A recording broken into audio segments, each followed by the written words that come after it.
美国的俄勒冈州有一个偏僻的20英亩的农场，农场主是一个名叫苏珊的老太太她养了一群猪。邻居们偶尔会听到她半开玩笑的说，要是把我惹急了，我就把你扔去喂猪。大家都以为呢这是一个玩笑，直到2014年新年的第一天，警察在这个农场里发现了一条完整的人腿，人们这才知道这位性格古怪的农场主并没有开玩笑。大家好，我是海岩，今天我们就来说一下这个案子。我们的故事要从一位名叫罗伯特的父亲来说起。2013年，56岁的罗伯特厌倦了都市的生活，他开着露营车，带着他的爱犬，梦想着一种自由旅居的生活方式。他在网上看到一条招聘广告，俄勒冈州维莫地区一个20英亩的农场需要杂工来帮忙建造房屋，报酬是现金，并且可以免费的住在农场里。这对罗伯特来说简直就是理想的工作。他联系了农场主苏珊，并很快的达成了协议。罗伯特的子女们也很高兴，父亲终于找到了一份兼顾兴趣和生活的工作。罗伯特开始在农场工作，他做一些木工，喂养牲畜修理栅栏。起初一切都似乎很正常，他每隔一段时间都会和自己的家人联系，报个平安。但是在2013年的11月这种联系突然中断了，子女们打不通他的电话，一种不祥的预感开始蔓延。2014年的1月1日，新年的钟声刚刚敲响了，罗伯特的孩子们就决定开车去那个偏远的农场寻找自己的父亲。接待他们的正是农场主苏珊。苏珊看上去很平静，她说罗伯特早在去年9月就辞职离开了，还留了$20拜托他来照顾他的狗。他说罗伯特当时接到了女儿的电话，得知女儿遭到了性侵，他既愤怒又沮丧，从此就开始酗酒。最后他上了一辆陌生的白色轿车，说是要去处理这些事情，可能是去找那个伤害女儿的人去报仇了。这个解释听起来好像很合理但是当他们走到父亲停露营车的地方的时候，感觉不太对劲了。罗伯特最喜欢的、最宝贝的工具箱散落了一地里面的工具对于靠木工手艺来吃饭的他来说如同自己的生命一样重要，从来都不会乱放的。还有就是罗伯特最喜欢的一件皮夹克也随意的搭在了椅子上。最重要的是，他的狗都没有带，狗落在了这个农场里。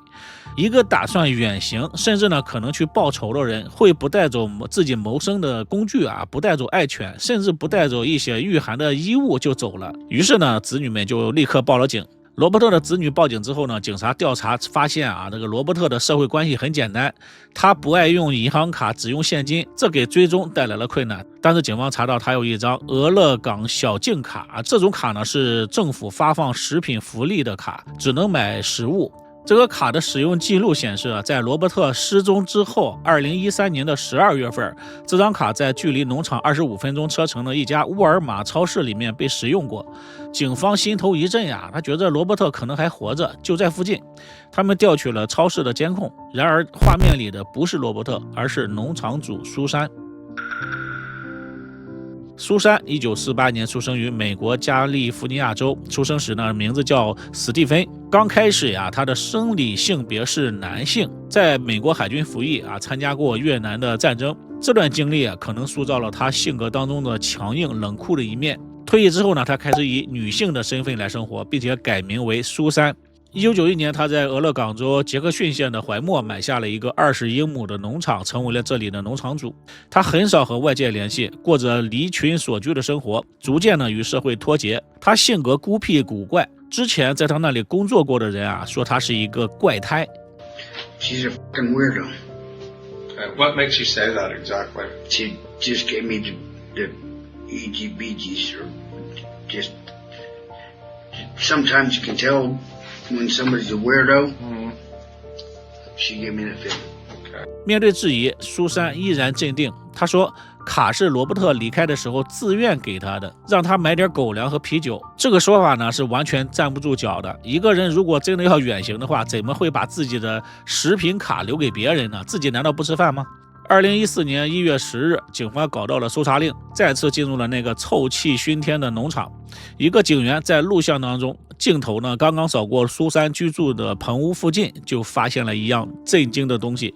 那是一条苍白的完整的人腿，一半在泥土里，另一半露在外面。证据摆在了面前，苏珊被带到了警局。在漫长的审讯当中，她最初坚持自己是一无所知，直到警方施压，告诉她，如果我们找到了其他的尸体，你就会惹上大麻烦的。苏珊的态度突然就软化了，她给出了一个合理的解释。她说那是2013年的秋天的一个早晨，她下去喂动物的时候呢，听到猪圈里面有呻吟声，走过去一看呢，竟然是罗伯特。他躺在地上，内脏外露，猪群呢正在啃食他，他还活着，但是显然活不久了。我不忍心看着他受罪，苏珊平静地说，就像我不会让我的动物受苦一样，所以呢，我回屋拿了我的步枪，朝到他的头部我开了一枪，帮他解脱。警方就问了，那然后呢？苏珊显得有点困惑，他说，然后呢？然后我就去喂其他动物了，把它留在了那里啊。警察这时都懵了，他说，留在猪圈里？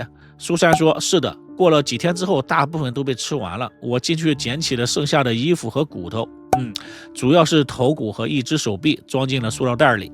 这个冷酷到极点的描述让经验丰富的警官都感觉脊背发凉啊！更荒谬的是他的动机，他说他不敢报警的原因呢，是怕警察因此会杀掉他的猪。 If my pigs did eat Robert, would you kill my pigs? Well, I don't know. That's something we'd have to look at. 在他的价值观里，猪的生命比人命更重要。然而呢，他的故事根本就站不住脚。法医后来的检查发现呢，罗伯特的大腿骨上有被动物啃咬的痕迹，但是整个大腿是被用斧子之类的工具砍下来的。这就意味着他是被肢解之后才扔进了猪圈里，并且呢，他的头骨上有3到4处枪伤。为了结束痛苦，需要朝头部开那么多枪吗？所以呢，这是不合理的。苏珊并没有说实话。在对苏珊的询问当中呢，他一不小心说漏了嘴。警察问他：“你就是这样将他的遗体留在猪圈里那么长时间的吗？”苏珊回答说：“是的，就是这样将他们留在了猪圈里。”请注意啊，他说的是他们，而不是他。也就是说，很可能罗伯特并不是第一个被猪吃掉的人，受害者并不是一个人。警方严厉地追问啊，你的农场里是不是还有别人？苏珊沉默了许久，最终要了一张纸，画了一张农场的简易地图，在某个角落他画了一个叉。他说，在这里还有一个人，他叫史蒂夫。